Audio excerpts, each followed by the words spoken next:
अभिवादन स्वीकार कीजिए ओम प्रकाश यादव का। आप देख रहे हैं वॉइस ऑफ रिपब्लिक। विषय और विवेचना। चुनाव आते के साथ ओपिनियन पोल और एग्जिट पोल करने वाले कंपनियों का वारा न्यारा हो जाता है। इनका दुकान सज जाता है और न जाने किस तरह का ओपिनियन पोल और एग्जिट पोल ये लोग करते हैं कि भारतीय राजनीति में चुनाव के जब परिणाम आते हैं तो 90% से ज़्यादा ओपिनियन पोल और एग्जिट पोल इनके फेल करते हैं और उसके बाद शुरू होता है इनका बाजार टीवी पर बैठ करके बहस करने का और उसको जस्टिफाई करने का। वैसे भी चुनाव में अगर आप आकलन के आधार पर भी बोलिएगा तो 10% बात तो सही हो ही जाएगा। इसी क्रम में आज हम विवेचना करेंगे सी वोटर और एबीपी द्वारा किए गए एक ओपिनियन पोल। इस संबंध में ये आप जान लीजिए कि सुप्रीम कोर्ट का एक आदेश है जो यह बताता है कि एग्जिट पोल तभी होगा जब last phase of election over हो जाएगा। इसलिए एग्जिट पोल हमेशा चुनाव के वोटिंग के बाद होते हैं और ओपिनियन पोल वोटिंग के पहले होते हैं। हालांकि कई लोगों का मानना है कि ये धंधा और ये पूरा खेल बंद होना चाहिए, क्योंकि इसमें जो पॉलिटिकल पार्टी पावर में या जिसके पास ज़्यादा धन होता है, जिसके पास पावर होता है, वह इसको प्रभावित करता है और ये बिल्कुल तथ्य है। आम आदमी भी इसको जानते हैं। इसलिए अब कोई ओपिनियन पोल को सीरियसली बहुत लेता नहीं है और एक विषय है जिस पर लोग मजाक करते हैं, लोग उसको एक एंटरटेनमेंट की तरह सुनते हैं। बहरहाल आज हम बात करेंगे सी वोटर और एबीपी का। इसने जो कल कार्यक्रम प्रसारित किया उसमें दो बड़े दिलचस्प बात हैं जो यह बताने के लिए काफ़ी है कि यह ओपिनियन पोल कैसे घर में बैठकर और बाजार में नैरेटिव सेट करने के लिए किया जाता है। जिन्होंने ये सर्वे किया उन्होंने बताया कि बिहार में नीतीश कुमार के एनडीए में आने के कारण फायदा हुआ और 51% वोट मिलता हुआ दिखता है। 8% जदयू को वोट है। अब हालांकि ये बात अलग है कि कहाँ से ये सर्वे लाते हैं। आज तक इतने दिन के सेवा काल में और पटना में ही हम रहते हैं, हमसे तो किसी ने नहीं पूछा है।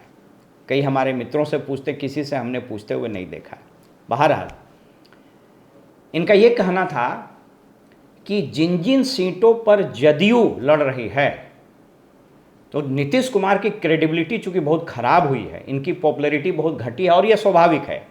इसमें सर्वे करने की कोई ज़रूरत नहीं है, क्योंकि आज के तारीख में the most unpopular chief minister across the country वो नीतीश कुमार है। इनकी स्वीकार्यता, इनका क्रेडिबिलिटी, ये सब खत्म हो चुका है। आप पब्लिक में जैसे इनके बारे में बात कीजिएगा तो लोग गुस्से, नफ़रत या हंसी या व्यंग से बात करेंगे।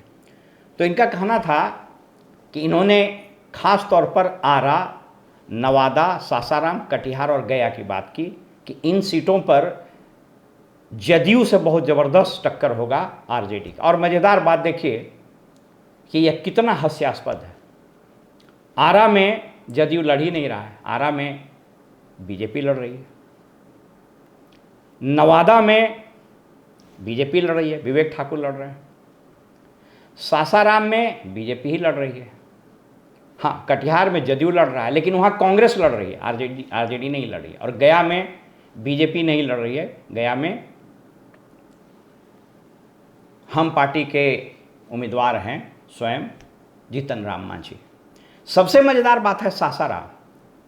सासाराम में जो सीट है वो कांग्रेस को गई है, यानी वहाँ पर आरजेडी नहीं लड़ेगी चुनाव।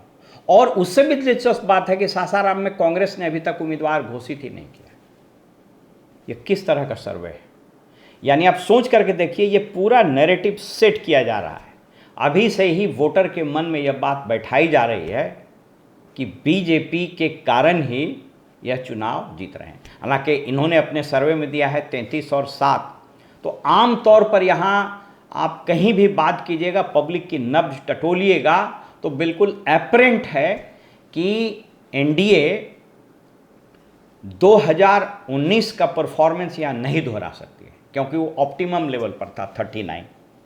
तो मोटे तौर पर यहाँ समझ है कि 30 सीट से ज़्यादा शायद एनडीए नहीं जाए, मतलब ये अनुमान है, मैं कोई ओपिनियन पोल और एग्जिट पोल की बात नहीं कर रहा हूँ। अब इस बात से आप समझ लीजिए कि इन्होंने किस तरह का सर्वे किया है। तो एक जिसको अंग्रेजी में बोलते हैं हियरसे पर, वहीं से बैठे हुए 3 आदमी से बात किए और एक नैरेटिव चलाना शुरू किए। 5 पत्रकार बैठ जाएंगे जिनको ज़मीन की हकीकत कुछ नहीं पता है। अच्छा, जो एक आध आदमी को छोड़ करके जो पॉलिटिकल पार्टी के स्पोक्स पर्सन थे, वो पता नहीं हम बिहार कभी आए हैं या नहीं, कोई ज़मीनी हकीकत नहीं पता है, और इसी तरह का हियरसे पर एक नैरेटिव सेट करने की बात की जाती है।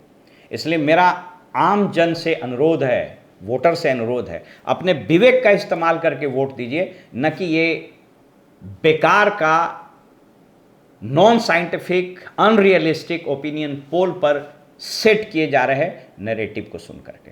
अपने विवेक पर, अपने प्रायोरिटीज़ पर, अपने चॉइस पर, अपने मुद्दों पर आप वोट दीजिए।